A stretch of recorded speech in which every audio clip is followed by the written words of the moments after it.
So, ladies and gentlemen, I have the pleasure of sharing a few takeaway tips that you may want to use to become even more successful and more significant. Free at last, free at last. Thank God Almighty, free at last. You recall the words of Martin Luther King that rang out in Washington, D.C. on an August humid morning. And that transformed him from being a successful preacher to a world leader. He did not say, I have a plan.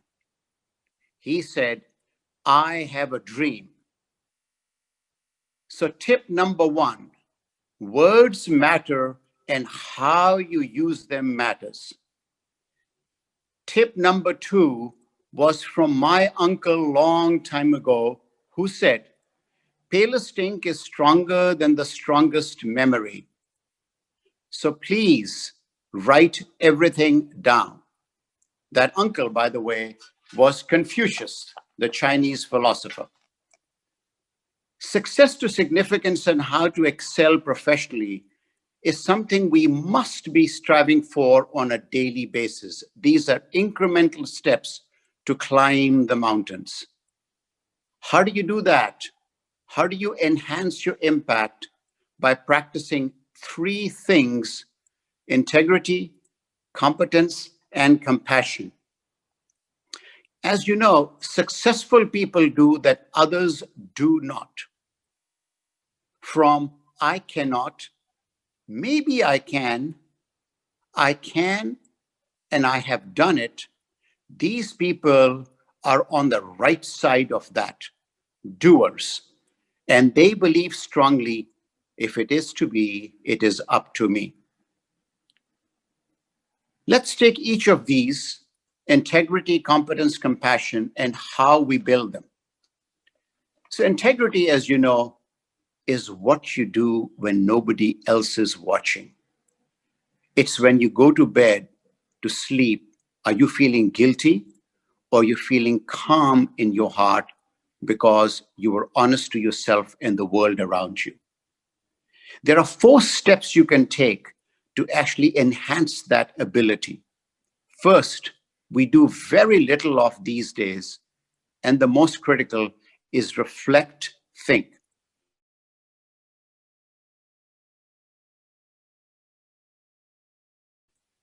Why are you doing what you're doing? Who are you? What are your values and your purpose in life and at work?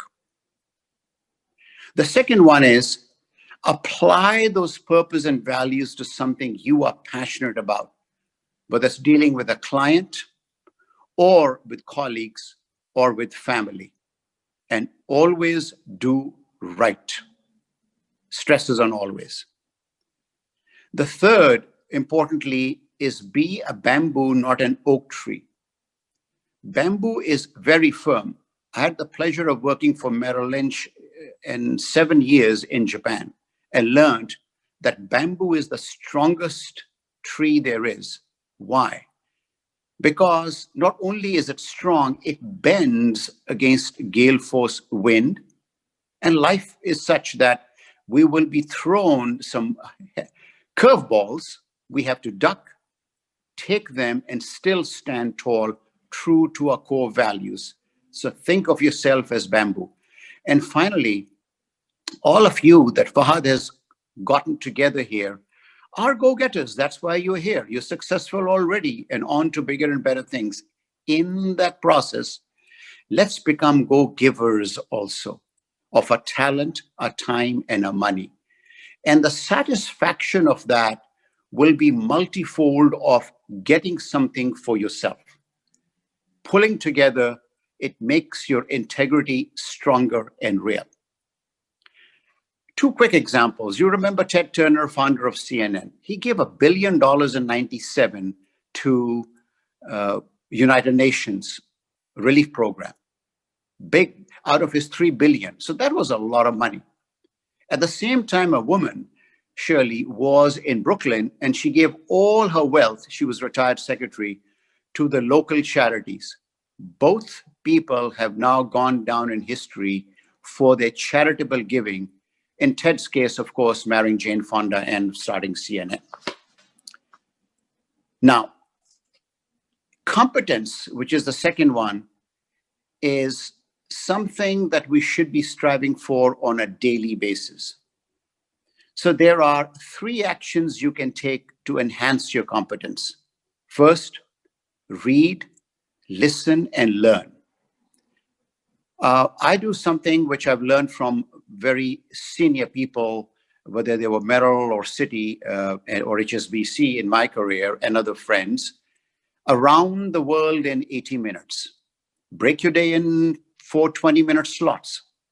In the morning, read whatever your area focuses. I have been in wealth management and leadership all my life. So I read the Wall Street Journal, Financial Times,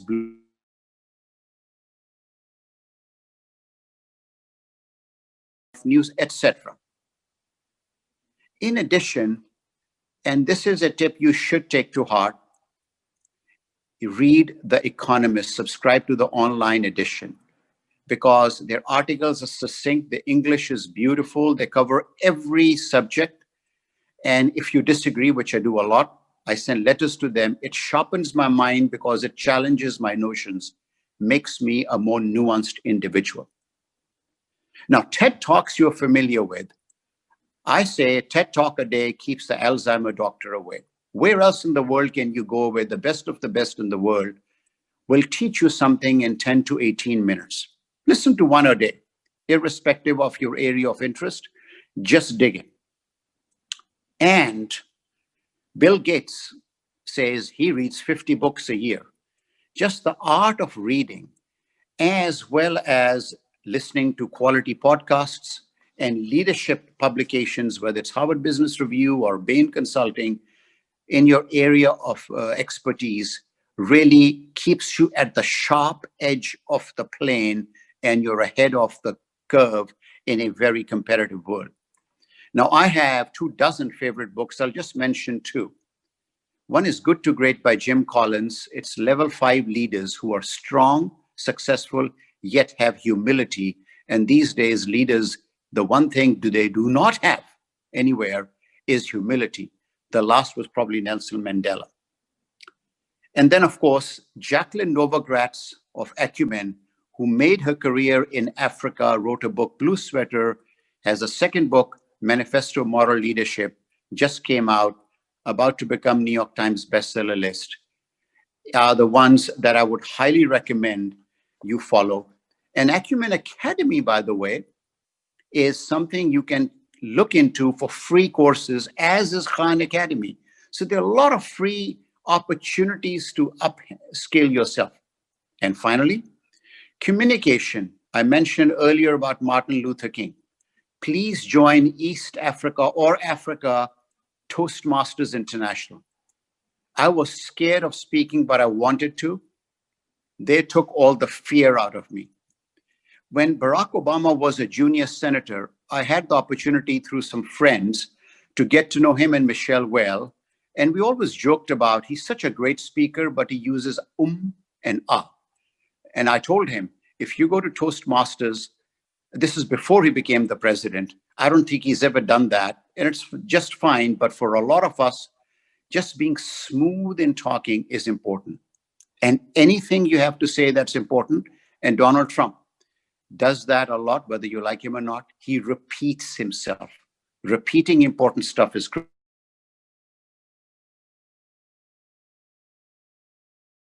Engage with others. And there are 6 different quotients. There is the EQ, which is emotional intelligence, which is listen, be humble, understand before you give your opinion. God gave us 2 ears and 1 mouth. Use proportionately. AQ is probably the most important, adaptability, because change has accelerated. So how do you be a bamboo? And then, of course, we have IQ, which is covered under competency. SQ, spiritual quotient, mindfulness. And Deepak Chopra is a good one to listen to. Remember, When Siddhartha was disturbed about what am I doing as a prince, he went into the jungle to think, be spiritual, and he came out as the enlightened one, Buddha. Now, HQ is health quotient. Eat green, be green, and for the greater good, by Greta, I mean Greta Thompson, uh, please try to be more green sensitive. And finally, digital quotient, make sure you brand yourself well, because brand you is the most important. When you do all that, choose one and start working on that for 30 days to make it a habit and become better, not only successful, but also significant. Thank you, Fahad. Thank you, ladies and gentlemen.